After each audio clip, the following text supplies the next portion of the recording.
Les essentiels du bassin depuis le parc de la Coccinelle à l'occasion d'Halloween avec Thibaut Carrara. Bonjour Rémi. Alors effectivement, c'est Halloween, il y a une déco avec beaucoup de citrouilles un peu partout. Je vous laisse nous présenter justement le décor, la décoration que vous avez mis en place pour cet événement. Bah écoute Rémi, là on est sur une première édition donc d'Halloween au parc de la Coccinelle.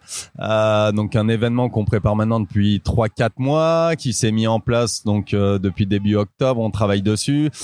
On va proposer un petit peu tout le thème Halloween, le thème de l'automne avec on a installé 250 bottes de paille, on a 2,5 tonnes de citrouilles, des chrysanthèmes, des guirlandes, des squelettes un petit peu partout avec des mises en œuvre assez sympathiques, humoristiques. Avec un Tutuki Splash qui a des couleurs rouges. Ouais, la couleur du splash est passée au rouge, on a des tombes au milieu, des squelettes, des toiles d'araignées, des araignées, plein de choses donc qui nous rappellent bien ce thème Halloween. Alors ça se passe évidemment depuis quelques jours et jusqu'à dimanche, parce que dimanche ce sera la finalité de la saison. Hein. C'est ça, dimanche 3 novembre, on clôture donc cette saison 2024, donc voilà, là l'édition Halloween durée du 19 octobre au 3 novembre pour les 2 semaines de la Toussaint. Et il y a également des spectacles magie, ça c'est important aussi. Oui, on a remis pas mal d'activités en route, hein. On a récupéré les spectacles qu'on avait en plein été, donc là c'est un spectacle de 45 minutes à 15h. On a développé aussi un jeu de piste pour avoir un petit peu d'originalité sur cet événement, donc les enfants ont l'occasion de rechercher différentes énigmes autour du parc,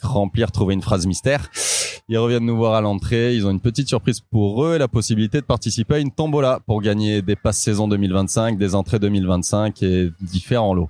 On a aussi des stands de maquillage, on a des personnes qui se baladent en échasse, voilà, on a fait quelque chose de sympa pour cette Toussaint et Halloween. De belles animations dont c'est, j'ai envie de dire, la première édition, mais forcément ça va se reproduire l'année prochaine parce que ça a été un véritable carton. On entend les personnes là derrière nous, là, ouais, il y a du monde. Train. Ouais, le train plaira toujours hein, chez nous, ça c'est un gros classique.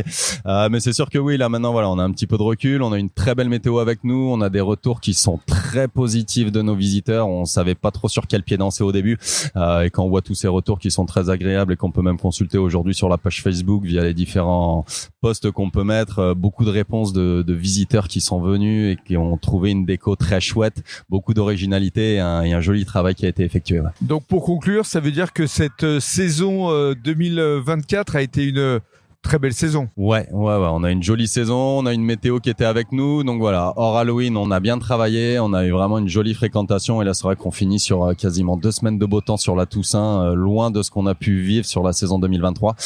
Donc là, on est sur une très jolie fin de saison. Donc Thibaut Carrara, un homme heureux. Un homme heureux, une belle saison qui se finit, plein de nouvelles idées, de nouveaux projets pour l'année prochaine, que ce soit donc pour cette 2e édition Halloween sur laquelle on est déjà en train de débriefer là sur celle-ci.